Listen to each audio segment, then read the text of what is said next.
8절 이하의 말씀으로 함께 기도하고 있습니다. 말씀을 봉독하겠습니다. 그리스도께서도 죄들로 인하여 한 번 고난을 받으사 의로운 자로서 불의한 자를 대신하셨으니 이것은 그분께서 육체 안에서 죽임을 당하셨으되 성령으로 말미암아 살아나셔서 우리를 하나님께로 데려가려 하십니다. 그분께서 또한 성령으로 말미암아 감옥에 있는 영들에게 가사 선포하셨는데 이 영들은 노아의 날들의 방주를 예비하는 동안 곧 하나님께서 한번 오래 참고 기다리실 때에 불순종하던 자들이라. 방주 안에서 물로 말미암아 구원받은 자가 몇 안 되니 곧 8혼이라. 그 일과 동일한 모형 곧 침례가 예수 그리스도의 부활로 말미암아 이제 또한 우리를 구원하나니 이것은 육체의 더러운 것을 제거하는 것이 아니요 선한 양심이 하나님을 향하여 응답하는 것이니라. 그분께서는 하늘로 들어가사 하나님의 오른편에 계시며 천사들과 권위들과 권능들이 그분께 복종하느니라. 22절 말씀까지 말씀을 읽었습니다. 잠깐 기도드리겠습니다. 살아계셔서 우리의 모든 삶을 주관하시는 주님, 우리는 객관적으로 주님의 죽으심과 부활과 승천을 믿는다고 지금까지 수십 년 세월을 보냈지만 하나님이 우리를 위해서 준비해 놓은 그 십자가는 우리와 함께 주님이 죽음을 포함했고 주님 죽으실 때 우리들도 함께 죽도록 계획을 하셨고 모든 일을 성취하셨습니다. 이제 우리가 주와 함께 죽고 주와 함께 묻히고 주와 함께 부활하는 이 신성한 생명 안에 신비를 깨달을 때 부활 생명으로 신앙생활을 영위하고 우리로 하여금 죄에 대하여 죽고 세상에 대하여 죽고 의에 대하여 살며 하나님에 대하여 사는 놀라운 특권을 주심을 진심으로 감사드립니다. 오늘 이 아침에도 이 거룩한 말씀을 통해서 우리의 심령을 깨워주시고 하늘에 속한 신비와 그 거룩한 뜻을 우리에게 보여주시옵소서. 우리가 이 말씀을 통해서 신성에 참여하고 하나님의 성품에 함께 동참함으로써 영광스러운 우리의 미래가 하나님의 계획 속에서 함께 이루어져 상속유업의 그리스도의 공동 상속권에 참여할 자격과 훈련을 받도록 이끄시옵소서. 입술을 주장하시고 표현을 주장하시고 듣는 사람들의 마음속에 놀라운 귀를 열어주시고 눈을 열어서 이 말씀을 바로 깨달을 수 있도록 이끄시옵소서. 우리 주 예수 그리스도의 이름으로 기도드렸습니다. 아멘.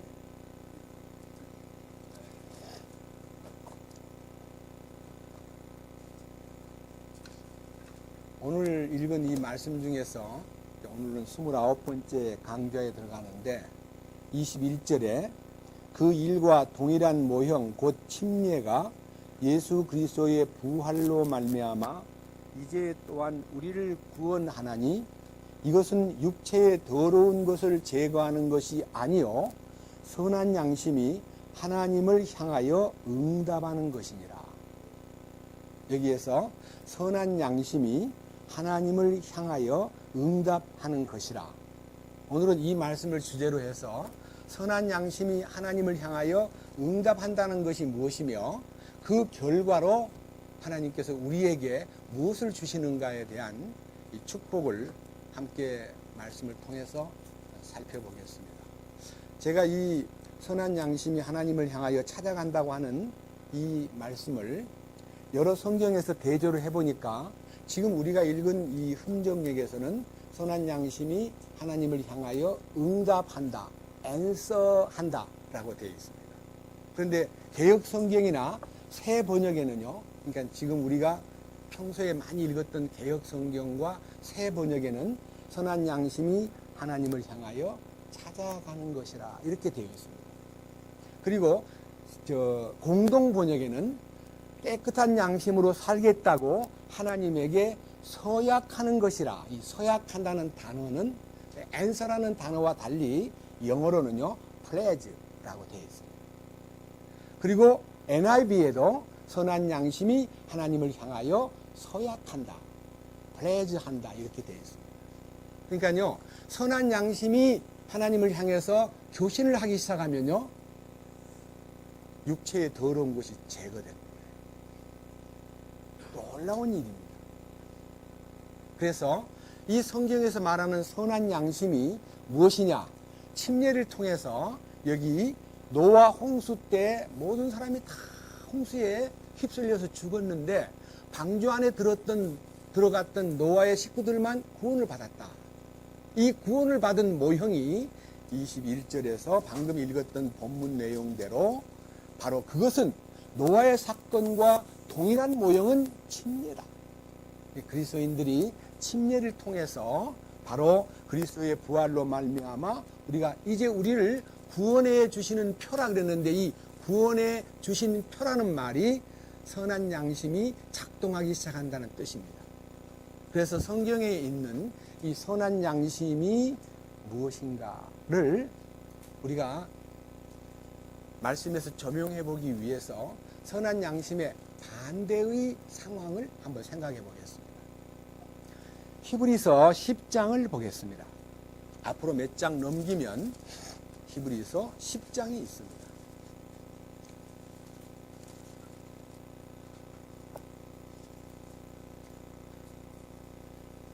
(340페이지입니다) 히브리서 10장 22절입니다.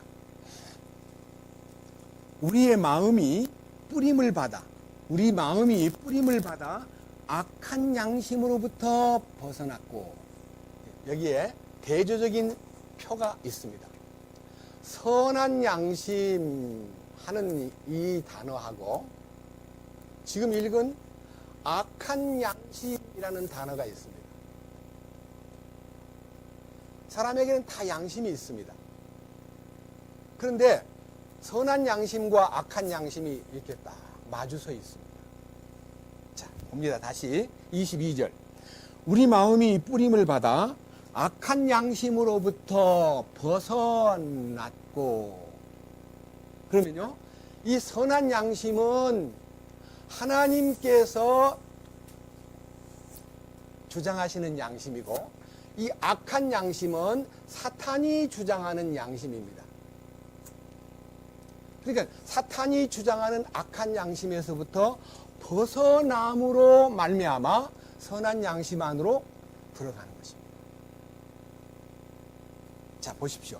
밑에 우리 마음이 뿌림을 받아 악한 양심으로부터 벗어났고 우리 몸은 순수한 물로 씻겼으니 우리가 믿음의 충만한 확신 속에서 진실한 마음으로 가까이 다가가자. 이 말씀에 대한 내용을 좀 더 쉽게 이해할 수 있는 한 장을 앞으로 넘기면요, 9장, 히브리서 9장 14절을 보겠습니다. 히브리서 9장 14절. 하물며 영원하신 성령을 통해 자신을 점 없이 하나님께 드린 그리스도의 피는 죽은 행위로부터 너희 양심을 얼마나 더 많이 깨끗하게 하여, 여기에 악한 양심에서 생산된 행위, 악한 양심에서부터 생산된 행위는 그냥 글자 그대로 죽은 행실이라 그랬어요. 죽은 행실. 예? 죽은 행실. 그래서 이 사탄이 양심을 지배하고 여기서 나타난 행동이 바로 죽은 행위라 그랬습니다. 그러면요, 이 악한 양심에서부터 벗어나가지고 선한 양심 안으로 들어가면 그때 비로소 행실이 사한 행실로, 하나님이 인정하는 행실로 바뀐다는 것입니다. 그러니까 양심이 바뀌어야 돼요.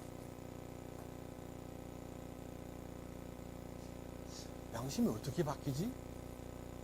성경에서 이 양심이 언제 바뀌느냐에 대해서 성경에서 주는 해답을 보겠습니다.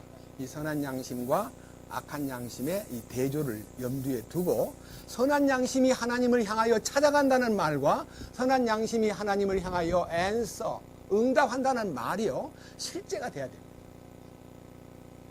디모데전서 1장을 보겠습니다. 앞으로 조금 더 넘기면은 315페이지입니다.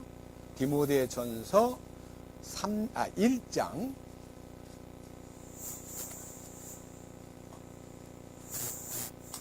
성경적으로 입증되는 것이니까 여러분들이 조금 힘들더라도 성경을 꼬박꼬박 찾아서 함께 읽어보면요 말씀이 놀랍게도 내게 레마로 다가올 수 있습니다. 자 보십시오.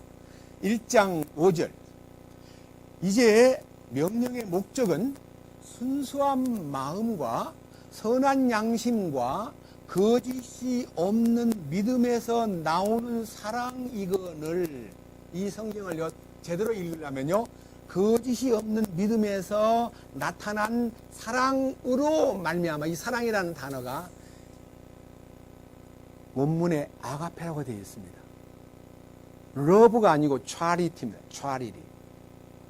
여기에 순수한 마음과 선한 양심이라는 단어가 나오는데 이 선한 양심은요 거짓이 없는 믿음에서 사랑이 솟구치면서 비로소 가동된다 그 말입니다. 여러분 우리가 너무나 잘 아는 성경 하나 염두에 두고 한번 들어보십시오. 너희가 성령으로 말미암아 진리에 순종함으로 너희 혼을 깨끗하게 하여 거짓이 없이 형제를 사랑하기에 이르렀으니 마음으로 뜨겁게 피차 사랑하라. 이게요 사랑이 실현되고 내 이웃을 내 몸처럼 사랑하라는 말씀을 행동으로 옮기고 싶은데 이게 안 되는 거예요. 뻘뻘하고 이 마음에서 사랑이 솟구치질 않아요. 사랑하라는 명령은 머리에서 맴도는데 사랑이 안 나타나요. 그 사랑이 거짓된 사랑, 위선적인 사랑, 아주 그냥 형식적인 사랑은 나타나지 뜨거운 사랑, 순수한 사랑, 그리고 참으로 주님이 주시는 그 놀라운 사랑이 나타나질 않는 거예요. 혼을 깨끗게 씻음으로써 그 혼이 어떻게 씻깁니까? 십자가에 주님 죽으심에 연합이 될 때 이 혼생명이 씻기는 거예요. 반대 얘기를 한번 해봅시다. 거꾸로. 자, 4장을 보겠습니다. 디모데전서 4장.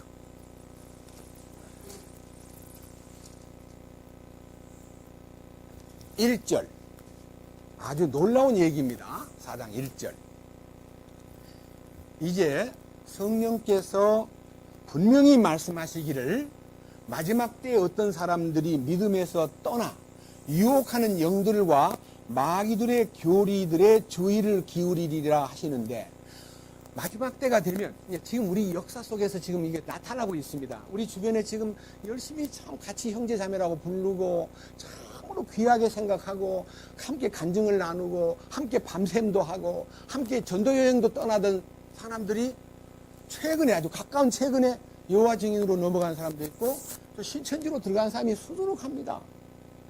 그게 전부 다 마귀들의 교리에 유혹하는 영들에게 빠진 건데 여기에서 말하기를 믿음에서 떠나게 만드는 그러니까 믿음에서 떠난다는 말은 주님을 등진다는 뜻입니다.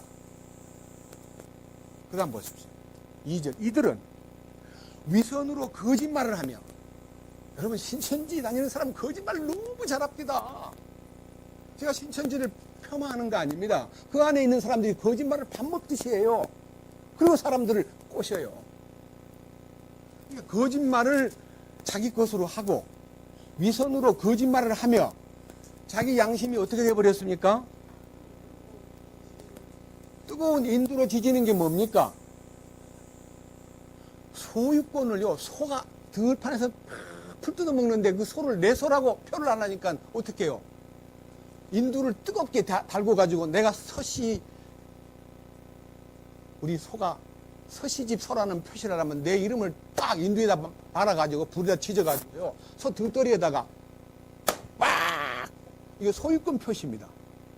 맞아요 안 맞아요? 그러니까 소를 누가 데리고 갔다가 당신 내 소를 왜 훔쳐갔어요? 당신 소라니.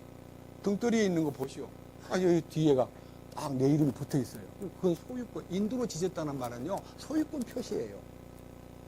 예, 믿음에서 떠나는 순간 사탄이요, 인도로 양심을 탁 지져버려요.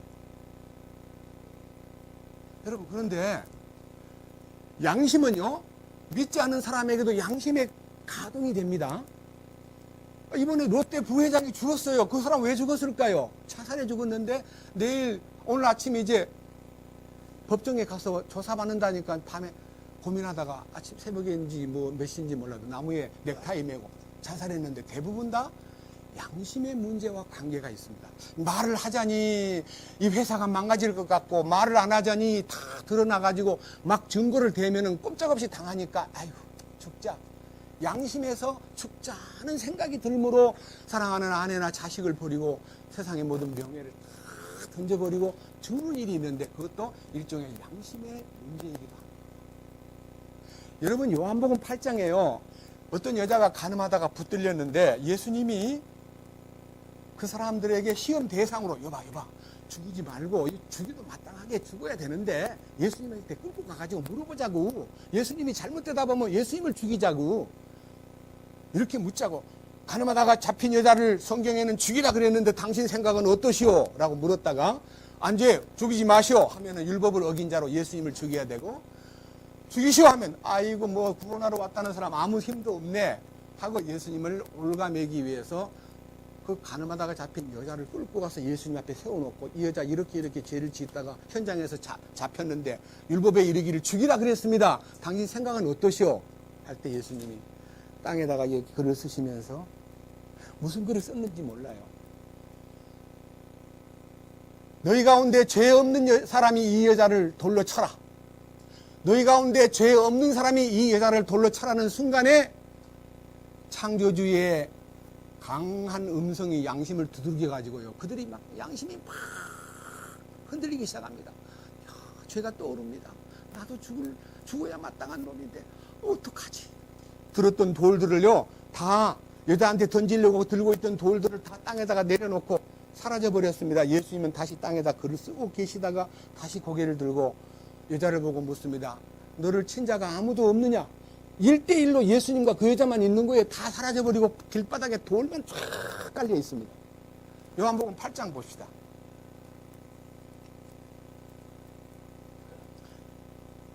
요한복음 8장 7절. 이에 그들이 계속해서 그분께 물으니 그분께서 일어나 그들에게 이르시되 너희 가운데 죄 없는 자가 먼저 그녀에게 돌을 던지라 하시고 다시 몸을 구부리시고 땅에 쓰시니라. 그들이 그것을 듣고는 양심의 가책을 받아 나이가 가장 많은 자로부터 시작하여 마지막까지 하나씩 빠져나가매 오직 예수만 남았고 그 여자는 가운데 서 있더라.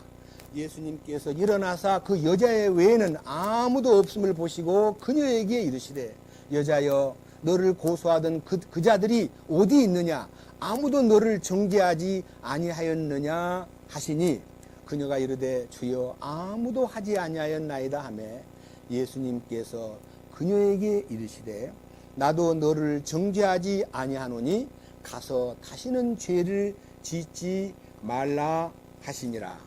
여기에 이 여자를 정죄하실 분은 예수님 한 분밖에 없는데 예수님이 그를 놓아주었습니다. 양심의 가책이 뭡니까? 네? 악한 양심도 주님이 깨우치면요, 양심이 회개하는 양심은 아니에요. 도망가는 양심. 돌을 내려놓고 도망을 갔지 주님 나는 죄인입니다라고 엎드린 사람 한 명도 없이 사라지기는 했지만은 주님 앞에 돌아오지 않았기 때문에 그들은 선한 양심 안으로 들어갈 수가 없습니다. 어떤 사람에게 묻습니다. 야, 네 돌 들고 서 있다가 왜 도망 나왔어? 그러니까 몰라. 나도 모르게 그분이 말씀하시는데 막 양심이 막 떨려서 견딜 수가 없었어. 그래서 난 돌을 손에서 놓은 거야. 그리고 난 이거 도망치다시피 도망왔어. 이렇게 말하지 그분 앞에 엎드려 회개했다는 말이 없습니다. 양심을 깨끗게 하는 과정을 겪지 못했다 이 말입니다. 자, 그래서 제가요, 오늘 이 양심의 문제가 우리 신앙생활에 미치는 영향과 이 선한 양심이 발동한다는 데 대한 이 깊은 뜻을 우리가 좀 더 깊이 이해하기 위해서 이 양심 속의 기능을 성경적으로 좀 규명을 해드리고 싶은 마음의 갈망이 큽니다. 자, 이 양심에 대해서 알기 위해서 성경으로 돌아가서 양심의 기능이 무엇이냐 하는 것을 먼저 여러분 앞에 소개하기 전에 제일 첫 번째 영의 기능, 영의 기능. 혼의 기능은 여러분 생각과 감정과 이 의지라고 얘기했잖아요. 근데 그거는 오늘 논할 필요가 없고요. 영의 기능에 3대 요소가 있습니다. 이거를요, 마음에 탁 기억해 주셔야 되겠습니다. 영의 3대 요소가 있는데 이 요소를요, 제가 이제 약간 어려운 단어이긴 하나 해설을 할 테니까요, 어려워하지 마시고 들으십시오. 첫째는요, 직관이라고 하는 직관. 요거는요, 통찰력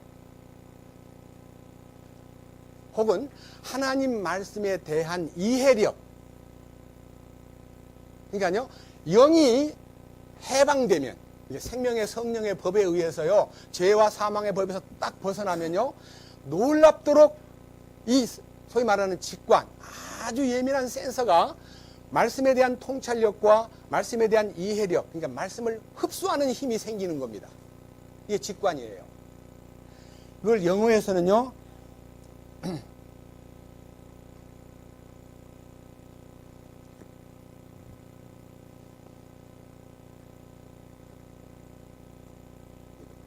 인투이션. 여기 이 단어가요, 이제 여러분 안에서 그렇구나. 이 직관력이라는 게 인투이션이라는 단어로 이렇게 표시되어 있는데, 여기에 제가 이제 직접적인 얘기를 한번 해보겠습니다. 요한복음 2장에 보면요, 예수님이 이 성전을 헐어라, 내가 사흘 동안에 짓겠다 그럴 때 모두가 알아듣기를, 미쳤나, 46년 걸려 지은 성전을 아니 저자가 뭐 사흘 만에 짓는다, 세상에 저런 미친놈이 어디가 있지 하고 그를 빌라도 앞에 끌어가가지고 이 자가 거짓말을 했는데요, 성전을 헐어버리고 사흘 동안에 짓겠다고 그 망령된 신성모독죄를 범한 놈입니다, 죽여주셔야 됩니다 라고 말했는데, 요한은 90년에 이 성경을 기록할 때 예수님께서 부활하신 후에야 이 말씀이 예수님의 몸을 가리켜 말씀하신 것이라고 하는 것을 깨달았습니다. 성전이 예수님의 몸이라는 것을 안 사람은 그 중에 아무도 없었는데, 예수님 부활에 동참한 사람들이 바로 그날 예수님의 부활이, 성전이, 건물 성전이 끝나고 예수님의 몸이 성전인 것과 예수님이 부활하신 후부터 우리 모두를 그분 성전 안에 일원이 되게 하신, 너희가 하나님의 성전인 것과 하나님의 성령이 너희 안에 거하시는 것을 알지 못하느냐? 이것을 깨닫는 것이 직관력입니다. 영이 살았을 때, 영이 선한 양심으로 돌아왔을 때 비로소 이 통찰력이 생기고 이해력이 생기면서 에베소 1장 17절에요, 지혜와 계시의 영이 열리고, 또 하나님을 아는 지식이 열리고, 십자가의 눈이 열리고, 부활 생명의 눈이 열리고, 하나님의 상속 유업의 눈이 열리고, 그분의 강력한 신성한 권능이 눈이 열리면서, 내가 사는 것이 아니라 내 안에 그리스도께서 사시는구나, 여기에 대한 이해가 딱 생기는 것이 직관이에요. 직관. 영의 센서. 그 다음 두 번째요, 이 얘기는요, 영교라는 말은요, 영적 교제. 이 영적 교제라는 것은요, 영문으로는 스피리추얼 커뮤니온이라는 단어입니다. 이게 무슨 말인 거 아니요? 영이 열리는 순간에 참된 예배와, 예배하는 자는 성령과 진리로 예배할지니라, 참된 예배가 눈이 열립니다. 하나님께 경배드리는 길이 딱 보여요. 경배와 찬양과 기도가 열려요. 그러니까 이 형식적으로 뭐 예배당에 가서 예배드리고, 아이고 이렇게 길게 하지, 좀 빨리 해야, 2시부터 게임 방송이 있는데 저 설교가 너무 길어서 내가 중간에 가서 보게 됐네 하고 마음이요, 중계방송에 가 있는 사람은 영교가 안 되는 사람이에요. 그런 모든 세상적인 부름과 요구와 설령 돈이 나에게 부른다고 해도 내 마음이 주님으로 완전히 안테나가 서 있는 게 안테나가. 그래서 참된 예배와 참된 찬양과 참된 기도가 영으로 이루어진다라고 하는 이 영적 기도와 영적 찬양과 영적 예배가 이루어지는 것이 성경에 많이 있는데요. 요한복음 4장에 예배하는 자는 성령과 진리로 예배할지니라, 하나님이 그런 사람을 찾고 계신다는 말씀이 있고, 고린도전서 14장에는 영으로 기도하고 영으로 찬미하며 깨달은 마음으로 이해하여 주님을 찬양한다 그랬는데, 이 찬양이 빌립보 3장 3절에요. 영으로 예배하는 것이 무엇인가가 딱 알아지면요, 이 영적 커뮤니케이션, 하나님과의 관계에서 이 교통이요, 너무 마음이 막 흐뭇해지는 거예요. 그래서 이 찬송가 중에도요, 특별히 복음 성가 중에서 영가, 스피리추얼 힘이라는 찬송가가 있습니다. 거기 너 있었는가? 그 찬송가가 대표입니다. 그러니까 영가, 영으로 불렀던 찬송이요, 여기서 찬송 부르는 소리가 아무리 깨꼬리 같은 소리를 해도 혼의 노래냐 영의 노래냐를 감별할 수 있게 됩니다. 그래서 혼으로 입술로만 부르던 찬송이요, 깊은 이 양심 속에서 솟구쳐 올라옵니다. 그것이 이제 영교요, 영적 교통이요, 그게 바로 우리 마음 속에서 하나님께 진정으로 예배드리는 것이 있고요. 여기 마지막 요 기도가 히브리서 9장 보겠습니다. 어떤 기도가 되느냐 하면요, 히브리서 9장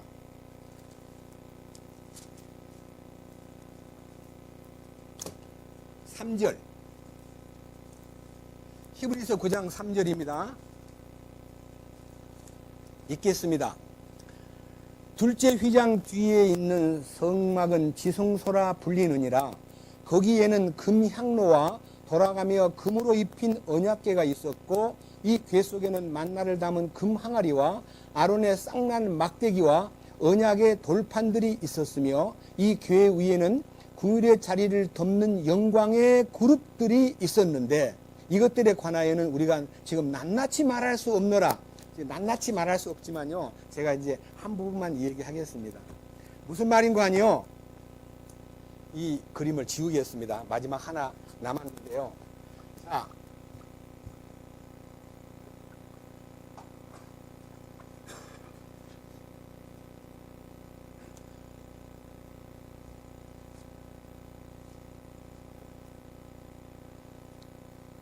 여기는 마당이고요, 하나님의 회막의 마당이고, 여기는 성소고, 여기는 지성소입니다. 지금 히브리서 9장 3절 이하의 말은 지성소에 관해서 써놨습니다. 원래 성소에 여기에 촛대가 7촛대가 있고, 여기에 아주 익어서 김이 모락모락 나는 12덩어리에 빵을 올려놓는 진설대가 있고요, 여기에 분향단이 있어가지고 여기다 향불을 올려서 기도를 드리는 장면입니다. 그래서 빛 대신 예수님, 생명의 양식 대신 예수님, 기도의 주인이신 예수님, 예수님을 누리는 장소입니다. 그런데 놀랍게도 주님이 십자가에서 운명하시는 순간에 이 성소와 지성소를 칸막았던 이 막이, 휘장이 쫙 갈라져 버렸어요. 갈라져 가지고 하나님께서 이 성소에 있던 분향단을 이렇게 지성소로 이전을 시켰어요. 지성소로. 예? 보세요. 지성소로 이전된 향단. 이 말이 뭔 말인 거 아니요? 성소의 기도와, 예? 성소의 기도와 지성소의 기도는 본질적으로 기도가 다르다 이거예요. 뭔 말이냐? 휘장이 갈라졌다는 말은 예수님의 육체의 죽음이 나의 죽음으로 화합하고 연합을 할 때, 그동안 내가 내 기도를 늘 내게 갇혀가지고, 주님 나 이런 소원이 있습니다, 나 이렇게 잘 살고 싶습니다, 주님 나 정말 복권 하나 당첨시켜주면 90% 성금을 내고요, 나 10%만 쓰겠습니다, 기회가 있으면 복권 당첨시켜 주시옵소서, 우리 아들 지금 서울대학에 들어가고 싶습니다, 아들을 좀 서울대학 들어가게 해주십시오, 우리 아들 지금 고시 공부하고 있습니다, 패스하게 해주십시오. 전부 다 자기를 위해서 기도를 많이 했어요. 성소의 기도가 자기를 위한 기도입니다. 그런데 지성소의 기도는요, 마태복음 26장 주님께서 겟세마네 동산에서 아버지여 할 수만 있으면 이 잔을 제게서 옮기시옵소서, 그러나 제 원대로 마옵시고 아버지 뜻대로 이루시옵소서. 이게 3번이나 자기 원을 다 내려놓고 하나님의 뜻만 이루어 달라고 기도하는 기도가 주님의 지성소의 기도의 모본입니다. 우리 기도가 무슨 기도가 돼야 되느냐요? 소원을 아뢰는 기도가 아니라 주님, 나는 이제 주님밖에는 소원이 없습니다. 나는 아무것도 더 원하는 게 없고요. 주님의 뜻이 이루어지는 것만 제 소원입니다. 이렇게 지성소의 기도로 바뀐 그 사람이 바로 영에 속한 사람이요, 로마서 8장을 통과한 사람이요, 로마서 12장에 입문한 사람이다. 그 말. 나는 기도가 바뀌었는가? 내가 뭐 기도하라 그러면 말이 안 나와요. 말이 안 나오는 것도 참 답답한 일이에요. 말이 나와야 됩니다. 뭘 나와야 되나? 나를 부인하고 나는 아닙니다. 내 소원은 다 이게 필요 없고요. 나는 주님 한 분으로 만족하겠습니다라고 하는 이 진정한 기도가 솟아올라올 때 그가 영교되고 있다. 하나님과 영적인 교통이 되고 있다고 하는 증거다. 이거 영적 교통이 지성소를 통해서 이루어지는 거예요. 이 영의 기능 중에서 아까 말한 첫 번째 직관, 두 번째는 영교, 세 번째가 방금 읽었던 양심입니다. 양심. 컨시언스. 양심. 예? 양심이라는 기능이 살아나는데 이 양심이 어디로 가느냐면요. 자세히 보세요. 선한 양심은 하나님이 나타내시고자 하시는 선한 양심은 하나님이 나타내고자 하는 진, 선, 미에 집중하고 있습니다. 악한 양심은 하나님이 아닌 사탄이 내미는 진 대신 거짓, 선 대신 악, 아름다움 대신 참으로 더러움, 누추함, 여기에 관심이 있습니다.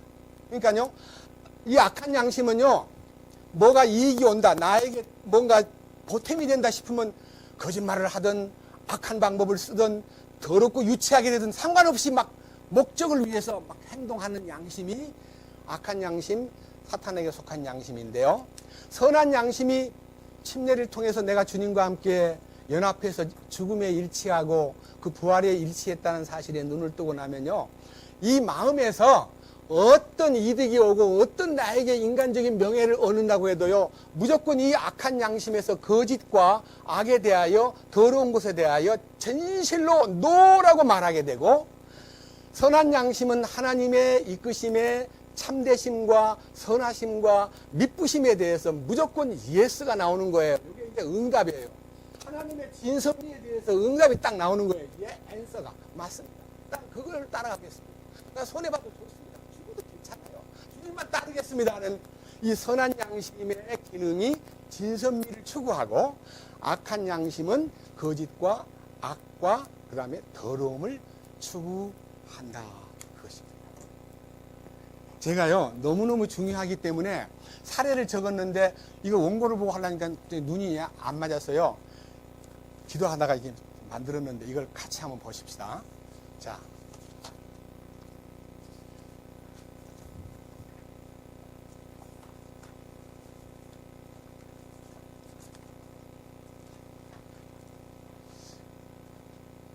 이건 사례이기 때문에 제가 지어낸 게 아니고요.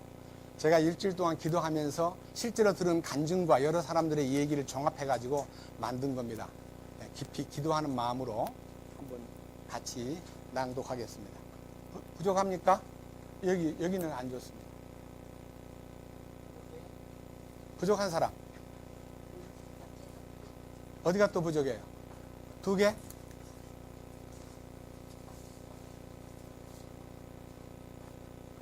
똑같은 거예요, 똑같은 거. 하나만. 한 장. 자, 이거를요, 아마 남을 거예요, 조금. 우리 같은 몫으로 읽어보겠습니다. 자, 제목 첫째. 선한 양심이 하나님을 향하여 응답함. 자, 그 다음에 2줄 읽겠습니다. 선한 양심은 하나님의 진선미에 대하여 민감하게 응답하고, 사탄에 속한 거짓과 악한과 더러움에 대하여는 단호하게 거절하는 센서가 작동됩니다. 그러니까 예스와 노가 분명하다 이거예요. 예? 어떤 일이 오면은요, 주님께서 이 센서를 가동시키는데 그 6가지 사례를요. 첫 번째 같이 보겠습니다. 1번. 중국의 어떤 형제가 과거의 습관대로 술상을 차려놓고 기도를 드리려고 하는데 기도가 막히자 스스로 그 습관이 선하지 않음을 발견하고 즉시 술을 끊었다고 합니다. 어떤 중국의 크리스찬이요, 늘 그냥 술 먹는 걸 일상으로 하다가 구원을 받고 그 다음에 이 십자가의 도리에 눈을 뜬 다음에요, 그날도 술상이 딱 들어왔는데 기도하려고 눈을 딱 감으니까 기도가 안 되더라는 거예요. 그래서 하나님께서 기도를 안 나오게 하는 것을 보니까 이 양심 속에 이거 아니라고 하는 짓이구나 싶어가지고 바로 그 순간에 술을 다 끊어버렸다는 겁니다. 이 술 끊는 게 노력으로 끊는 게 아니고요, 성령으로 끊는 거예요. 예수 안 믿는 사람 술 끊고 담배 끊고 뭐 나쁜 버릇 습관 뭐 못된 이 행습을 끊는 거는요, 결심이 필요한데 결심이 아니에요. 성령의 지시예요. 그래서 하나님의 센서가 딱 가동되면서 선한 것을 추구하는 마음이 딱 생기면서 이거 하나님이 원하지 않는 거구나 하고 딱 끊어진다는 거예요. 술 끊는 얘기. 자, 그 다음에 2번. 자, 같이요. 길로 지나가다가 무심코 교통신호를 무시하고 길을 건너던 잘못된 습관이 예민하게 지적이 되자 이것도 아니구나 하면서 그 후부터 작은 교통신호 하나도 소홀히 여기지 않게 되었습니다. 천안의 어떤 자매님, 순천의 어떤 형제님 간증해서 제가 간증을 들었고 저도 이 간증에 동의합니다. 아무렇지 않게 그냥 교통신호를 무시하던 작은 행동인데도 길거리에 쓰레기 버리고 꼭 침뱉하던 것이요, 주님께서 딱 지적해 주십니다. 이건 아니라고. 그럼 그 순간에 마음에서 어떤 의지가 아니고요, 양심의 소리가 나타나면서 응답하는 거. 주님 맞습니다. 이제 절대 이런 짓 안 하겠습니다. 고백이 됩니다. 그다음 3번째. 자신에게 불이익이 닥치거나 사리에 어긋나는 일에 부딪히면 무조건 큰 소리치고 성질내던 자신의 옛 모습이 사라지고 자신에게 없었던 온유함과 인내가 나타남을 경험했습니다. 순천의 어떤 형제님, 대전의 어떤 형제님 증언입니다. 네? 무조건 성질부터 내고 소리 지르는 것이 일상생활이었는데 이 주님과 함께 죽고 부활하신 이 영광스러운 대열에 들어오면서부터요, 그것이 나도 모르게 제한을 받고 성령의 세미한 음성에 의해서 그것이 이렇게 마음에서 정리가 되는 것을 나는 경험했습니다. 이게 이제 선한 양심이 하나님을 향하여 응답하는 하나의 모습입니다. 그 다음 4번. 일상생활에서 환경에 쫓기고 돈 때문에 어려움이 와도 아무에게나 손 내밀지 않고 주님께 자신의 사정과 형편을 아뢰면서 기다리는 사람으로 바뀌었습니다. 여러 형제님들의 생활 간증에서 들었고 저도 그 중에 한 사람입니다. 힘들고 쪼드릴게요. 막 여기저기 막 전화해가지고 야 나 죽겠어, 좀 어떻게 안 돼? 야 좀 돈 좀 도와줘, 이렇게 하고 남에게 의존하던 사람이 이제는 주님에게 의지할 수밖에 없다 하는 것을 알게 되고, 저는 사랑하는 아들들이요, 세 아들들이 다 효자입니다. 한 번도 애들한테 손 내밀고 돈 좀 주라, 너 어떻게 나한테 용돈도 안 주니, 그런 말 해본 적이 없습니다. 왜? 주님의 공급을 믿기 때문에. 5번. 뿐만 아니라 어렵고 힘들 때 혼자 신음하기도 하고 남들에게 자신의 고민을 털어놓고 푸념하던 자기가 어느 날부터는 조용히 자기 사정을 주님 앞에 내려놓고 감사와 찬양으로 걱정과 근심을 대신하는 놀라운 변화를 체험했습니다. 찬송가에 그 두려움이 변하여 내 기도 되었고 전날의 한숨 변하여 내 노래 되었네.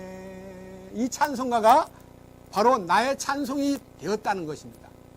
이것이 변화예요. 선한 양심이 작동하여 큰 일을 꾸미는 게 아니고요, 아주 세미한 일에서부터, 지극히 작은 일에서부터 시작해가지고 서서히 이제 볼륨이 커가는데 주님 마지막 심판 앞에 섰을 때 착하고 충성된 종아, 네가 지극히 작은 일에 충성하였으니 큰 일을 내게 맡기리니 내 주인의 즐거움에 참여할지어다라고 하는 포상을 받게 되는 것입니다. 예? 지극히 작은 일부터 시작해야 됩니다. 이게 이제 선한 양심의 기능입니다. 마지막 6번. 종합적으로 쉽게 성내고 생각도 없이 무책임한 말을 쏟아내고 사소한 일에 목숨을 걸었던 어리석고 부끄러운 과거가 선한 양심의 센서를 통하여 보내진 여러 번의 신호를 받다 보니 자연스럽게 하나님의 성품에 참여하라 하시는 성령님의 세미한 음성에 귀 기울이게 되었고 자신도 모르게 자신이 부드럽고 온유한 자리에 서 있음을 발견하게 되었습니다. 이게 이제 선한 양심이 하나님을 향하여 응답하는 마지막 결론입니다. 그 성경의 입증이 디도서 3장 1절로부터 6절까지 나와 있는데 이 성경을 한번 읽고 본문으로 돌아가겠습니다. 3장, 자, 디도서 7번 아래 아무도 비방하지 말며 말다툼하는 자가 되지 말며 오직 부드러우며 모든 사람에게 온전히 온유함을 보이게 하라. 우리도 한때는 어리석고 불순종하며 속임을 당하고 여러 가지 정욕과 쾌락을 섬기며 악의와 시기 가운데 살고 증오하며 서로 미워하였으나 사람을 향한 하나님 곧 우리의 구원자의 친절과 사랑이 나타난 뒤에 그분께서 우리를 구원하시되 우리의 행한 의로운 행위로 하지 아니하시고 오직 자신의 긍휼에 따라 다시 태어남의 씻음과 성령님의 새롭게 하심으로 하셨고 예수 그리스도 곧 우리의 구원자를 통하여 우리에게 성령님을 풍성히 부어주셨으니 됐습니다. 이러한 축복의 코스를 밟아가지고 선한 양심이 비로소 이제 가동되기 시작했는데 이 선한 양심의 가동이요 얼마만큼 우리 마음속에서 힘이 되느냐 하면요 여러분 정말 놀라운 기적을요 실제로 경험하게 됩니다. 저는요 이 부분에 대해서 성경적인 이해를 여러분 앞에 표현하기 위해서 이 부분에 대해서 자 아까 읽었던 히브리서 9장 이제는 13절과 14절 두 절을 보겠습니다. 히브리서 9장 13절 염소와 송아지의 피가 아니라 자기 피를 힘입어 단 한 번 거룩한 곳에 들어가사 우리를 위하여 영원한 구속을 얻으셨느니라.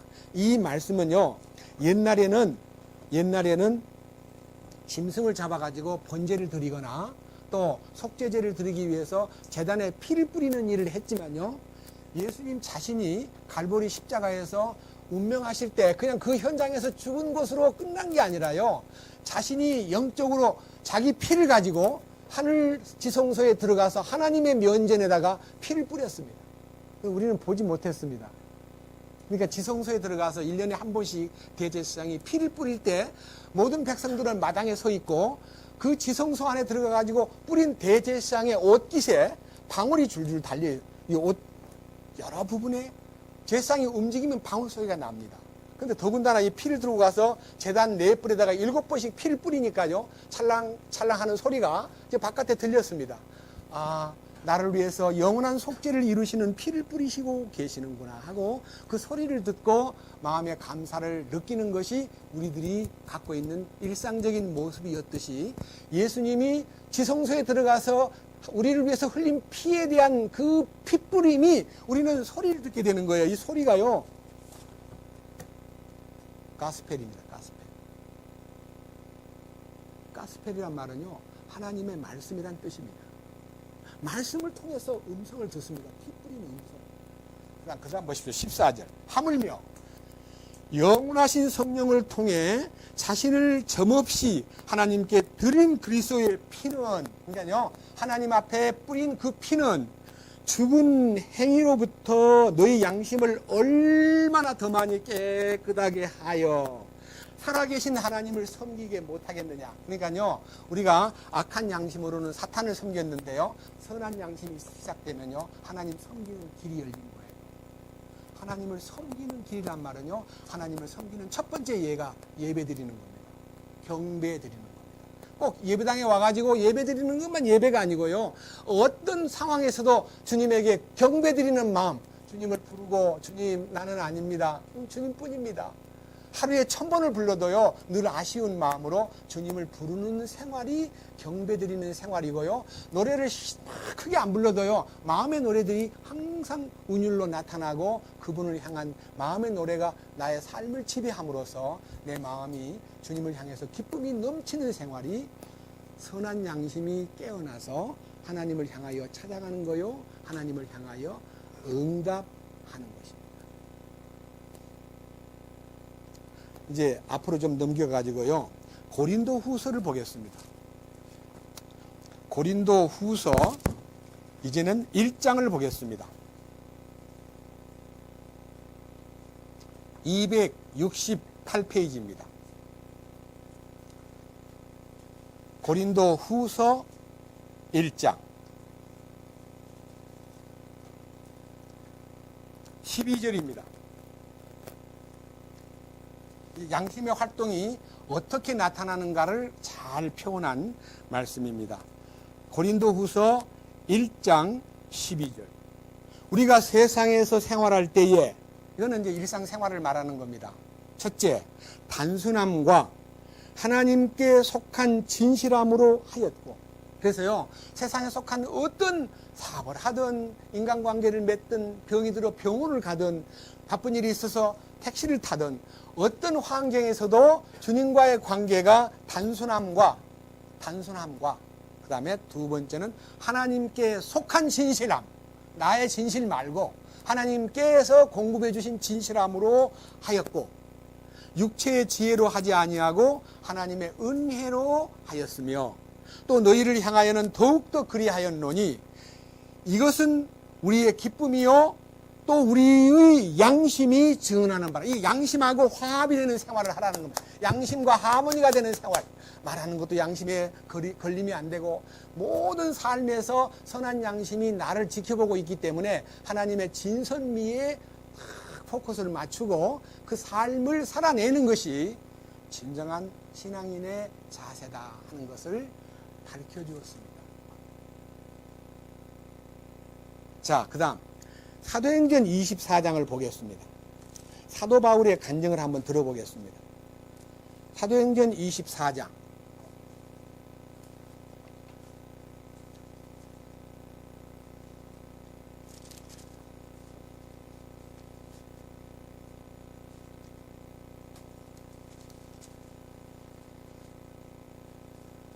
1절의 제목을 보면요, 바울이 소요를 일으킨 죄로 고발당함 그랬는데요, 예루살렘에 올라갔다가요 얼마 되지도 않았는데 이제 아주 그냥 소위 말하는 종교인들이 똘똘 뭉쳐가지고 사도 바울을 죽여버리겠다고 막 뭉쳐가지고 얼마나 강하게 막 바울을 괴롭히는지, 이 음모를 꾸민 40명이요 총독한테 바울 좀 면회 좀 하고 할 말이 좀 있는데 좀 내보내 주세요.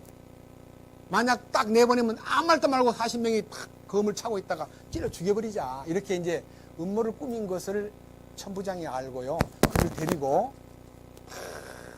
데리고 도망가는데 얼마만큼 강한 군사를 몰고 가냐면요, 23장 23절에 보면요, 백부장 2명이 동원되고 밤중에요, 밤 3시에 가이사라로 갈 군사 200명과 기병 70명과 창병 200명을 준비하여 엄청난 군대를 동원해가지고 이 바울을 호위해가지고 이제 이 총독 루시아가요 벨릭스 각하에게 가가지고 그냥 신문 받는 과정에서 사도 바울의 간증을 한번 들어보겠습니다.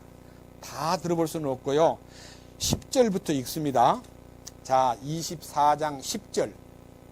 이에 총독이 바울에게 손짓하여 말하라고 하니 그가 응답하되 각하께서 여러 해 동안 이 민족의 재판관 된 것을 내가 알므로 더욱 즐거이 나를 위해 답변하리이다.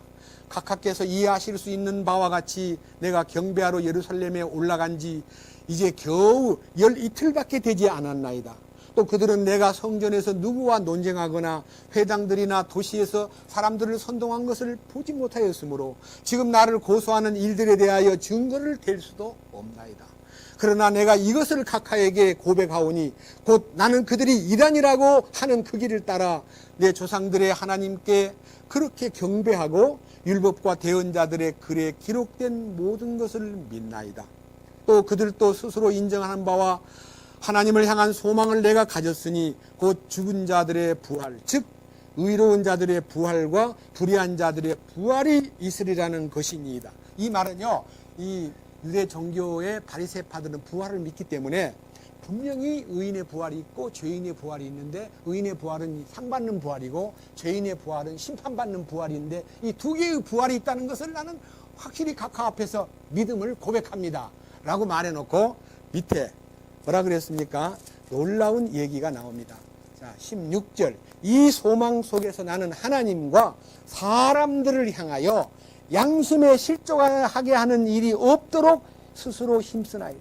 양심에 실족한다는 말은요, 양심이 두근거리면서 양심을 속이는 일을 나는 한 적이 없습니다. 이 사도 바울의 간증 속에요, 양심이 하나님과 사람 앞에 조금도 실족하지 않았습니다라고 말했고, 서두에 23장 보겠습니다. 1절 건 올라갑니다. 23장 1절. 바울이 공회를 진지하게 바라보며 이르되, 사람들아, 형제들아, 내가 이날까지 하나님 앞에서 전적으로 선한 양심을 가지고 살았노라. 이게요, 사도 바울의 모든 현장에서 재판을 받을 때도 하나님의 선한 양심이 나를 하나님께 응답하게 하였고 나는 그 선한 양심을 따라 살았습니다라고 말함으로써요, 어떠한 억울한 누명을 쓰고 어떠한 방법으로 해롭게 할지라도 이 선한 양심이 이끄는 대로 살았다는 것을 말함으로써요, 당당해졌습니다. 여러분, 선한 양심을 따라 살면 당당해져요. 저는요, 오늘 이 성경 말씀 속에서 선한 양심이 무너지는 그런 사람들이 우리 주변에 참 많이 있습니다. 이 선한 양심이 아까 말한 대로 첫 번째는 이 양심 속에 있는 이 기능 가운데 하나님과의 직관력, 말씀을 깨닫는 능력이에요. 말씀이 열리는 거예요. 부활 생명에 연합해가지고 말씀 안에만 들어가면요, 말씀이 막 열려요. 그러니까 말씀이 안 열린 사람은 좀 생각해 봐야 돼요. 말씀 들어도 열리고, 봐도 열리고, 혼자 봐도 열리고, 묵상해도 열려요. 그 열린다는 말은 말씀이 참 꿀같이 달콤하다는 마음이 생기기 시작한 것이 영의 직관력입니다. 두 번째, 영교, 영적 교제. 이것은요, 찬송이나 기도나 예배를 드리는데 내 마음이요, 참으로 누가 나를 알아주든 몰라주든 나는 주님과 관계에서 열려 있다는 것이 마음에 믿어지기 때문에 혹 어떤 일로 인해서 교회를 못 나와도요, 집에서도 주님과 영교가 되고 영적 안테나가 서가지고 계속 교신이 가능하다는 것입니다. 그리고 이제 이 양심의 기능 가운데서 저는 이거를요, 내비게이션이라고 부르고 싶습니다. 내비게이션. 예? 내비게이션이 뭡니까? 항해술이 바다를 항해할 때 다 정보가 공급돼 가지고 가는 겁니다. 여러분, 요새 자동차 내도요, 딱 장소만 찍으면 쫙 길 열리잖아요. 우리 주님이 길 되신 분께서 나에게 길을 열어주신다는 말은 주님이 열려가지고 나의 인생 발걸음에서 조금도 부족함이 없이 당신이 정하신 길을 가도록 이끄시더라 이거예요.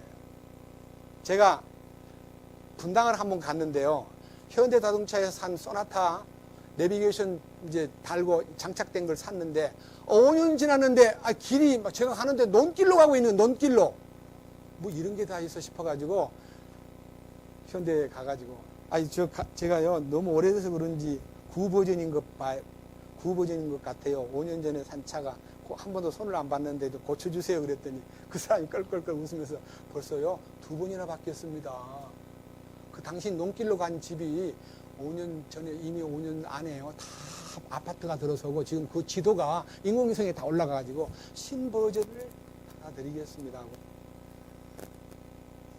인터넷을 통해서 하더라고요. 그 다음에 나중에 길을 가니까 참 잘 나와요. 그 다음에 이제 수양관 우리 선릉이 아니고 뭐냐, 광릉 수목원에 가는데요. 집사람하고 둘이 가는데, 길러 가는 이유 3길을 안 가고 또 막 우정부를 돌아가지고 가게 만들더라고요. 그래서 한참 헤매다가 와가지고 집사람하고 여보,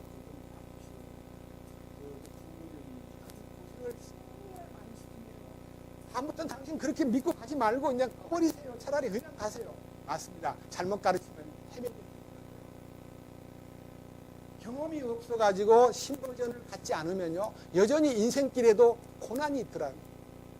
그런 면에서 이 양심과 직관력, 영적 교통, 그 다음에 양심, 기능이요, 전부가 다 영에 속한 기능이기 때문에 이 기능에서 가장 마지막 이 선한 양심이 이끄는 길이 바로 강력한 센서가 이게 장착돼 가지고요, 아주 작은 일에도요, 예를 들면요,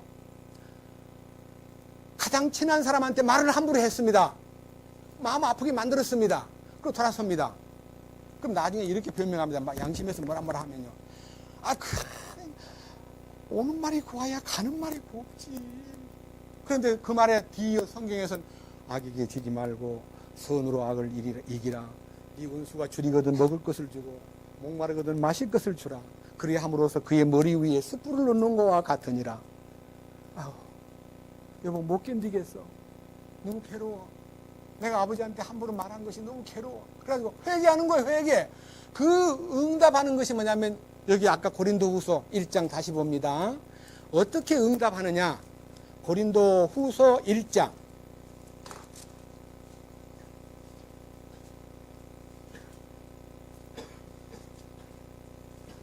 17절입니다. 18절부터 하겠습니다. 18절. 오직 하나님은 참되시니 너희를 향한 우리의 말은 예하고는 아니요함이 아니었노라. 우리 곧 나와 실로아노와 디모데가 너희 가운데 선포한 하나님의 아들 예수 그리스도는 예하고는 아니요 하신 분이 아니었으며 그분 안에는 예만 있느니라. 하나님의 모든 약속은 그분 안에서 예가 되니 그분 안에서 아멘이 되어 우리를 통해 하나님의 영광이 되느니라. 무슨 말입니까? 예수님 안에 들어가면 무조건 예수밖에 없다 이거예요. 노가 없다는 거예요. 예수님을 향해서는 노가 없다. 그래서 우리가요, 선한 양심이 하나님의 진선미를 추구하고 예수 그리스도가 주장하는 일에 대해서는 무조건 예밖에는 없다는 거예요. 그게 우리 신앙생활이에요. 예뿐이에요. 예뿐. 예수뿐이에요. 오늘 여기 계신 여러분 가운데 혹시나 신앙생활에 대해서 어떤 시험이 들었거나 과거에 뭐 어떤 함정에 빠져가지고 허덕이는 생활을 한다면요, 사람을 보지 마세요. 사람은 아무것도 아니에요. 사람은 다 만물보다 거짓되고 부패한 존재들입니다. 저도 많은 사람에게 실망을 끼친 사람입니다. 그런데 어느 날 주님을 만나고 보니까 주님이 하시는 말씀이, 네가 네 주인일 때 실패를 많이 했지, 내가 이제 네 주인 되어주마 하고 주인이 바뀐 거예요. 제가 주인이 바뀐 사람입니다. 제가 제 이름을 써놓고 제 자신을 나타내려고 노력하던 사람이 2000년 7월 달부터 간판을 내리고요, 제 간판을 내리고 문패에다가 우리 주님 소유주라는 것을 표시하고 나서 이제는 제가 사는 것이 아니요 제 안에 그리스도께서 사십니다 라고 주인이 바뀌었다는 것을 선언한 사람입니다. 그때부터 기도가 되기 시작했죠. 여러분, 옛날에요, 기도에 대해서 어떻게 누가 나 예수 믿는 사람인 줄 알면 금방 소리치고 싸우다가 밥상 앞에서 기도를 딱 하면 그 상대방이 예수쟁이였구나, 아이고 꼴까봐네, 이거 지나 잘하지. 예수 믿는 것이 표가 나면 즉시 욕을 하게 되니까 욕먹을까봐 기도를 어떻게 하느냐, 밥상 앞에서 가지고 천주교인들은 탁 십자가 그거 밥 먹고요, 일반 기독교인은 머리를 긁으면서 기도를 하는 것처럼 하고, 이렇게 하고 눈 감사합니다 하고 밥 먹어요. 기도 1분 하는 것도 부끄러워가지고 기도 못하는 사람이 많습니다. 왜? 예수쟁이였구나라고 표현하면 다음에 처세상 곤란하니까. 근데 저는 밥상 앞에서 당당하게 기도, 주님 감사합니다. 이제 살아도 주님을 위해 살고 먹든지 마시든지 무엇을 하든지 주님 영광을 위해서 살 수 있도록 선한 양심이 이끄는 대로 예 하고 따르겠습니다. 주님 이끌어 주시옵소서. 감사합니다. 그렇게 하고 밥 먹습니다. 여러분, 선한 양심의 이끄심을 따라 사는 것이 대부분 많은 삶 속에서 자기를 과시하는 거 아닙니다. 주인이 바뀐 것을 알리는 겁니다. 나는 내 주인이 주님이셔요. 그래서 이 말씀 가운데서 우리가 과거에 가졌던 여러 가지 신앙생활에서 잘못된 생활을 한 것을 뉘우치게 하기 위해서 이 믿음의 신비 속에 들어있는 선한 양심의 기능이 얼마나 좋으냐 하면요. 다시 디모데전서 이제는 3장으로 가보겠습니다. 디모데전서 3장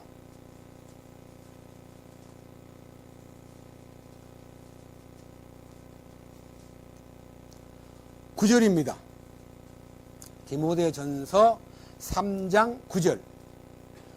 순수한 양심 속에 믿음의 신비를 간직한 자라야 할지니라. 여기요. 양심이 순수했다는 말은요. 선한 양심은 순수한 양심입니다. 섞인 것이 없어요. 퓨어하다는 거예요. 양심이 퓨어하다는 말은요. 주님이 주시는 성령으로 인해서 변화된 마음은요. 그 양심이 너무너무 순수하기 때문에 그것이 믿음의 신비하고 이렇게 탁 연결되어 있는 거예요. 믿음의 신비하고. 이게 놀랍지 않아요? 그리고 그러한 신비를 갖추고 순수한 양심을 간직한 자야만이 집사의 자격이 있다. 집사가 뭐예요? 교회 안에서 우리는 집사 자격, 장로 자격을 따로 부여하지 않습니다. 그러나 자신이 순수한 마음으로 주님을 따라서 충성되게 살고 싶네요 하고 자기가 자기 할 일을 찾아서 움직이는 것이 이 교회의 시스템입니다. 당신은 장로가 되시오. 당신은 후속 장로가 되시오. 당신은 교회 안에서 우수한 자니까 당신은 또 권사가 되시오. 이렇게 임명하지 않습니다. 주님 안에서 자신이 주님 안에 살기 위해서 8절 순수한 양심은 무슨 양심이냐? 이와 같이 집사들도 반드시 신중하며, 신중하다는 말은요 가볍지 않다는 뜻이에요. 경솔하지 않다는 뜻이에요. 두 번째, 한 입으로 두 말하지 아니하며 이중인격을 절대로 금합니다. 세 번째, 자기를 많은 술에 내주지 아니하며, 술에 내준다는 말은요 답답할 때 한 잔씩 하는데 답답할 때 한 잔씩 먹는 양심은 선한 양심이 아닙니다.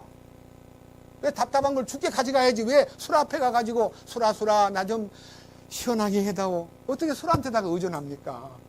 네? 자기를 술에게 내주지 않으며, 이거 의지의 행위예요. 의지. 여러분, 술에게 내준다는 말이 무슨 뜻이냐면요 탈무드에 나와요. 처음에는 내가 술을 마시고, 둘째는 술이 술을 땡기고, 세 번째는 술이 나를 먹는다 그러는 거예요. 술이 나를 먹는 게 뭐예요? 술독에 빠지는 거예요. 그럼 뭐가 돼? 돼지같이 되는 거예요. 옛날에 술 만든 제조 공법에서 포도원에다가 거름을 주는데 돼지 피, 사자의 피, 원숭이 피를 섞어가지고 거름을 주더라. 이거 왜 그러냐 그랬더니 그놈들이 죽어가지고 그 포도 줄기 속에 들어가 있다는 겁니다. 술을 한 잔 먹으면요. 굉장히 근엄해지는 거예요. 좀 이따 보면 무서운 것이 없고 밑에 있는 사원이 과장님 하고 대들고요. 술 앞에서 사자가 돼요. 그 다음에 이제 술을 막 더 많이 마시면 이제 원숭이처럼 흥얼대기 시작해요. 술을 더 많이 마시면 돼지처럼 뒹굴어요. 땅바닥에서 막 토하고 막 뒹굴고 그 뒹굴 속에 옷이 양복이 다 젖어도 모르고 뒹굴어요. 그게 이제 사자처럼 담대해지고 돼지처럼 이제 서처럼 원숭이처럼 흥얼거리고 마지막에 돼지처럼 땅바닥에 뒹구는 것이 술의 결과다. 그랬습니다. 여기 보세요. 그 다음에 자기를 많은 술에 내주지 아니하며 더러운 이익을 탐내지 아니하며, 어떤 이익이 생긴다고 해서 거짓말하고 사람을 그냥 속이고 사람한테 수단 방법을 안 가리고 그걸 쟁취하려고 하는 그런 생존 경쟁에서의 그런 투쟁이 끝나는 거예요. 선한 양심을 가지면 그다 포기하는 거예요. 네가 져. 그래 나는 괜찮아. 손해봐도 돼. 이렇게 되는 것이 주님을 나타내는 거예요.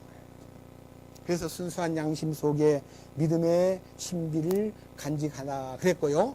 그 다음에 15절부터 자, 하나님의 성품의 신비가 깃들여 가지고 그로 하여금 하나님의 집에서 어떻게 처신하며 하나님의 교회 안에서 어떻게 살아야 될 것인가를 16절 논쟁의 여지가 없이 위대한 하나님의 성품의 신비가 깃들인다. 이게 이제 선한 양심 속에 허락한 하나님의 축복입니다.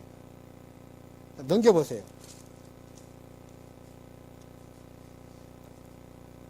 아까 얘기했던 대로요, 이 4장 1절과 2절에서 믿음에서 떠난 사람들은 유혹하는 영들과 마귀의 교리에 빠져가지고 이 위선으로 거짓말을 하며 양심이 뜨거운 인도로 지진자라는 말은요, 사탄의 소유권으로 넘어가가지고 손등과 이마에 펴박기 전에 벌써 사탄에게요, 양심이 인도로 지져져 버려가지고 사탄의 것으로 인정받는 길이기 때문에 회개할 기회를 잃어버립니다.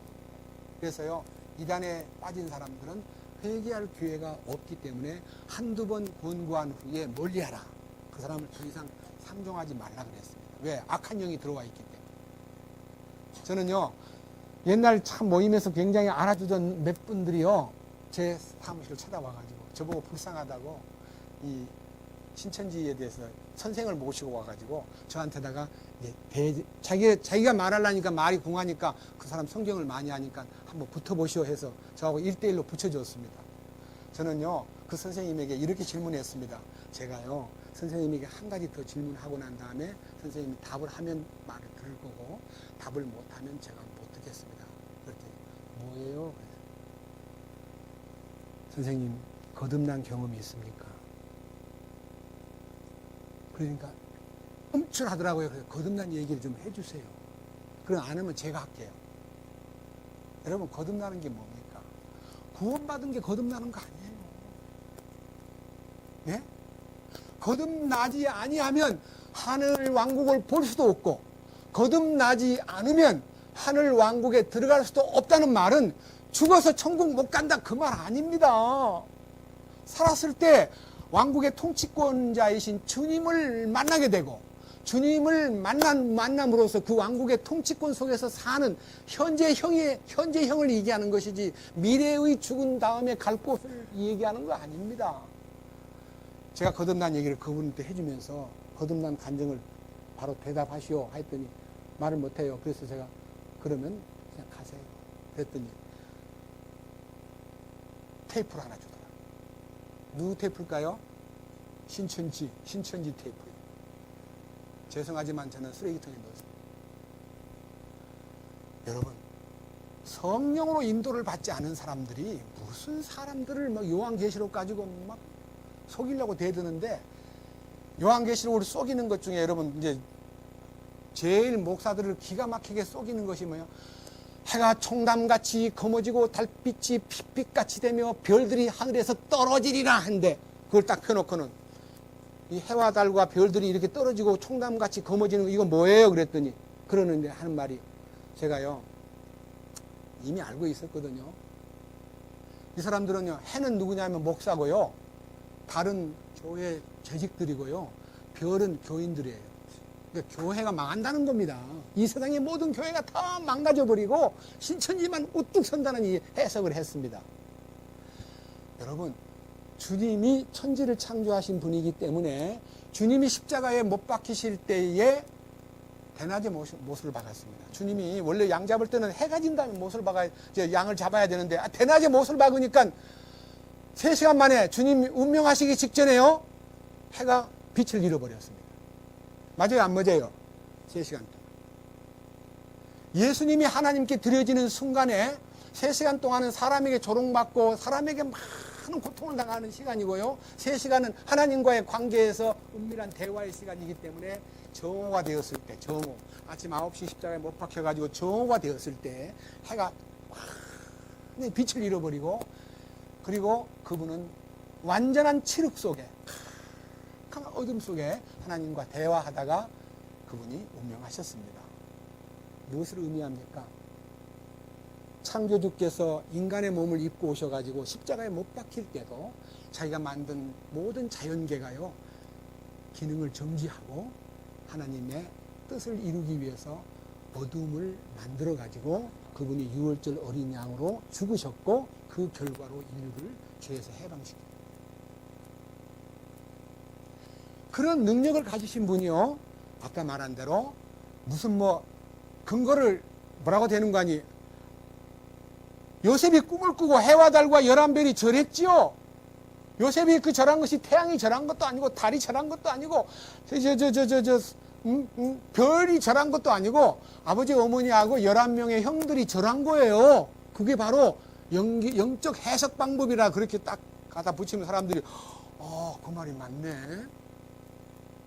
여러분, 해와 달과 11별이 요셉에게 절했다고 해서 요한계시록에 이 천지가 진동하고 하나님이 이 환란을 퍼붓을 때 나타나는 자연현상을 어떻게 감히 사람에게다가 비교를 해가지고 교회는 망한다 그렇게 예언을 할 수 있겠습니까?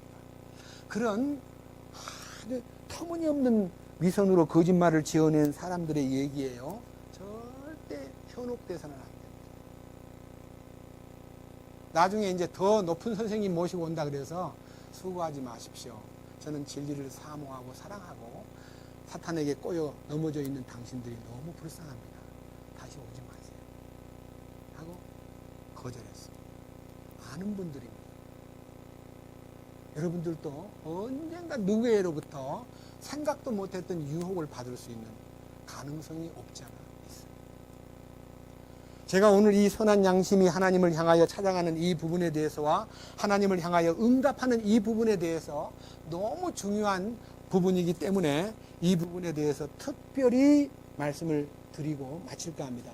디모데 전서 1장으로 가가지고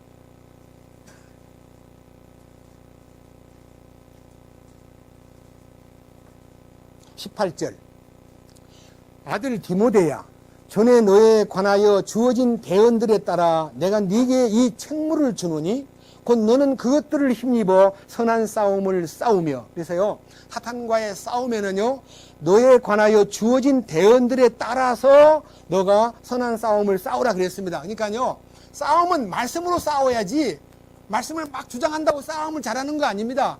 말씀이 나를 붙잡아 줌으로써 그 싸움에 내가 휘말리지 않고, 그 싸움에 변론하지 않고, 그 싸움에 흥분하지 않고, 그 싸움에 조용하게 그만둡시다. 주님께서 인도해 주실 것을 믿습니다 하고요, 상대방 얘기에 따라서 변론하고 흥분하고 소리 지르고 막 힘이 튀어나오고 그러면 안 됩니다. 다투면 안 됩니다. 밑에 보십시오. 19절, 싸움을 싸우되 뭐라 그랬습니까? 믿음과 선한 양심을 붙들라. 어떤 자들이 그것을 버리고 믿음에 관하여는 파선하였느니라. 여러분, 믿음이 파선되는 게 뭡니까? 이 항해를 할 때는요, 이 세파를 헤치고 나갈 이 배가 믿음이라는 배를 타고 가는 거예요. 근데 믿음이라는 배가 파선돼 버리면 양심도 파선돼 버립니다. 믿음이 파선되면 양심도 파선됩니다. 왜? 물에 빠져버리니까. 여러분, 배가 빵 하고 깨져가지고 물에 들어가면 뭘 먹어요? 바닷물 먹어요. 그 다음에 어떻게 돼요? 저체온증에 걸려요. 곧 있다가. 그 다음에 배가 고파 죽어요.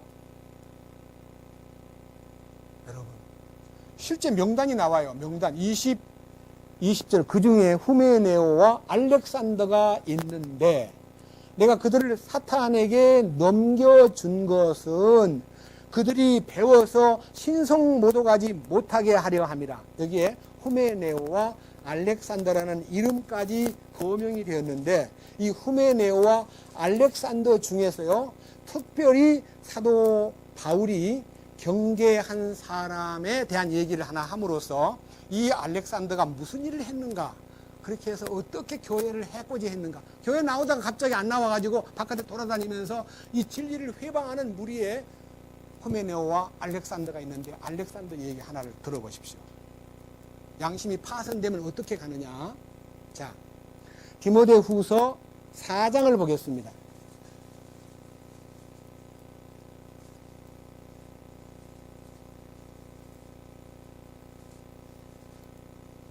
디모데 후서 4장 14절입니다.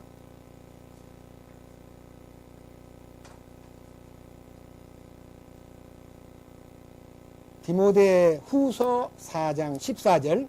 구리 세공업자, 그러니까 이제 구리를 가지고 많은 이제 소위 말하는 세공업자란 말은 구리 제품을 특별하게 잘 정교하게 만드는 어떤 가구 등등에 쓰이는 세공업자, 아니면요 우상의 그 소위 말하는 섬기는 사람들에게 파는 기념물 만들던 사람이에요.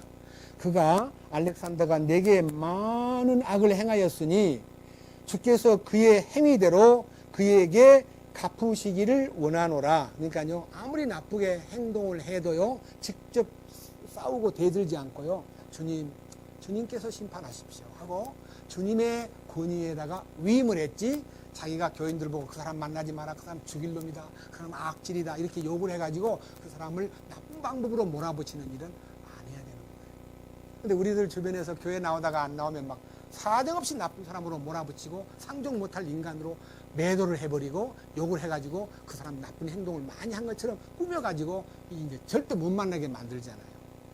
그러나 그 다음 보십시오. 15절. 너도 그를 조심하라.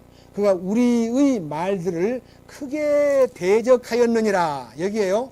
우리들의 말들을 크게 대적했다는 말은요, 이 사도 바울의 가르침과 이 진리에 합당한 여러 가지 가르침을요 전부 다 이걸 막 뒷꼬이게 만들어 가지고 교회를 혼란 가운데 빠뜨린 사람들이 후메네오와 알렉산더가 있다라고 말씀을 전해 주었습니다. 오늘날 우리가 우리 주변에 이 은혜의 복음 가운데 들어왔다가 이 왕국의 복음에 들어온 사람들 중에서 타락한 사람, 모임을 벗어난 사람들이 지금 이런 심지어는 카톡이나 이런 데를 통해서 뭐 혼의 구원을 받던 것들이 고작 그 정도밖에 안 되냐고 자기 이익에 반할 때 사정없이 혼의 구원을 주신 주님을 모독하는 말들을 많이 씁니다. 우리는 가능하면 그런 사람들에게 얽히지 않도록 처신을 주의해야 되지만요, 그런 욕을 먹을 때요 조용히 주님 앞에 선한 양심을 지켜나가는 것이 좋습니다. 그래서 이 선한 양심의 기능이 우리를 어떻게 이끄느냐에 대해서 구체적인 삶의 이 방편에 대해서 성경적인 해답을 몇 개 보고 마칠까 합니다. 먼저 히브리서 5장입니다. 히브리서 5장.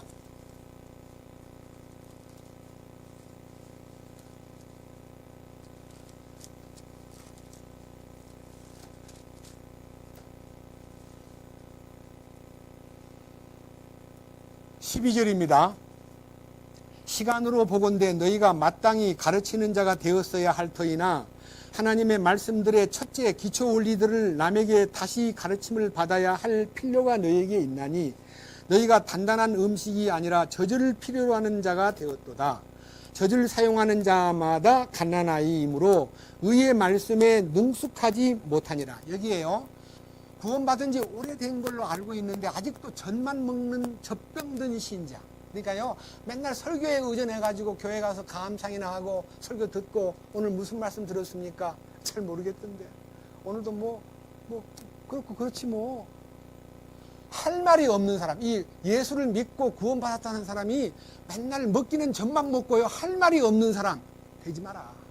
반드시 의의 말씀을 체험해야 된다. 의의 말씀을 체험하는 것이 아까 말한 대로 직관력입니다. 의의 말씀을 체험하는 것. 자, 그 다음 보세요. 14절.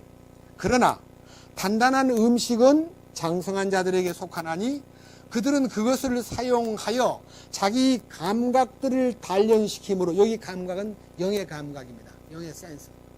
감각들을 단련시킴으로 선악을 분별하느니라. 아까 말한 제가 직관력은 분별력이라 그랬습니다. 이 분별력이 있어가지고 이 신앙생활에 옳고 그름을 가지고 싸우는 게 아니라 옳고 그름에 대한 답이 속에서 있어가지고 살아가는 동안에 주님이 정하신 길을 보는 비전이 딱 열려있는 사람입니다. 그래서 영의 직관력, 영적 교제, 양심의 기능이 하모니를 이룰 때 신앙생활이 너무 멋진 거예요. 그래서 여러분 알아야 됩니다. 침례를 통해서 본문 보겠습니다. 3장 21절. 마지막 결론을 내리겠습니다. 3장 21절. 베드로전서 3장 21절. 그 일과 동일한 모형 곧 침례가 예수 그리스도의 부활로 말미암아 이제 또한 우리를 구원하나니, 이게 침례를 통해서 받는 구원이 뭐냐? 그것이 바로 가로에 들어있는 육체의 더러운 것을 제거하는 것이 아니요 그랬습니다. 육체의 더러운 것을 제거하는 것이 침례가 아니라, 침례를 받자마자 육체의 더러운 것이 제거되고 나는 이제 죄 안 지어, 난 죄와 해방됐어, 난 죄와 상관없이 살 수 있어, 이렇게 떠들라는 게 아니고, 뒤에 있는 하반절, 선한 양심이 하나님을 향하여 응답하는 것이니라. 그러니까 하나님이 이끄시는 선한 양심의 길을 추구하면 육체의 더러운 것은 자동적으로 떨어져 나가는 거예요. 이거는 귀납법입니다. 예? 주님에게 속한 사람으로 선한 양심의 기능을 따라 순종만 하면 육체의 더러운 것은 따라오다가 다 집쳐가지고 다 떨어져 나가는 거예요. 그래서 갈라디아 6장 14절에 나는 나의 자랑이 십자가밖에 없습니다. 나는 십자가를 통하여 세상이 나를 대하여 못 박혀 있고 나 또한 세상에 대하여 그러합니다. 주님, 나는 당신뿐입니다. 이런 고백이 선한 양심에서 응답한 결과이기 때문에 죄를 짓고 안 짓고는 다음의 문제고요. 그것이 이제 베드로전서 4장부터 그 디테일이 나오는데, 다음 주일날 그 부분을 함께 논하면서 선한 양심이 이끄는 대로 살면 주님이 육체의 더러운 것을 저절로 다 떨어져 나가게 만드는데, 여러분, 상처가 났습니다. 딱지가 붙어 있습니다. 딱지를 일부러 떼내야 돼요? 가만히 있으면 떨어져요? 어떻게 하면 딱지가 떨어져요? 속살이 다 차가지고요, 마무리가 되면 딱지가 언제 없어졌는지 없어져 버려요. 뭣도 모르고 자꾸 만지다가는 또 상처가 또 생겨요. 또 딱지가 올라와요. 그러니까요, 요 딱지를 제거하려고 노력하지 말고 새살을 차도록 맛있게만 먹으면요, 저절로 딱지가 툭 악한 것이 제거되는 거예요. 주님을 찬양합니다. 주님 감사합니다. 육체의 더러움을 제거하는 일은 양심의 이끄심을 따라 선한 양심의 기능대로 주께 순종하고 예하기만 하면 저절로 이루어지는 이 신비에 대해서 함께 말씀을 나누었습니다. 이 축복이 우리 삶의 실제가 되고 우리 삶을 주관하며 양심의 기능인 첫 번째 직관력과 말씀을 이해하고 깨닫는 힘과 두 번째 영교, 주님의 경배하고 주님께 경배드리고 찬양드리고 기도하는 것이 바뀐다는 거 믿습니다. 옛날에는 억지로 부르던 찬송이 저절로 찬송이 나오고, 힘들게 기도하던 기도 생활이 주님의 뜻을 구하는 기도 생활로 지성소의 기도로 바뀐다는 거 믿습니다. 오 주여, 이 선한 양심이 하나님을 향하여 대답하되 예라고 말할 수 있는 우리 모두가 되도록 이끄시옵소서. 우리 주 예수 그리스도의 이름으로 기도드렸습니다. 아멘.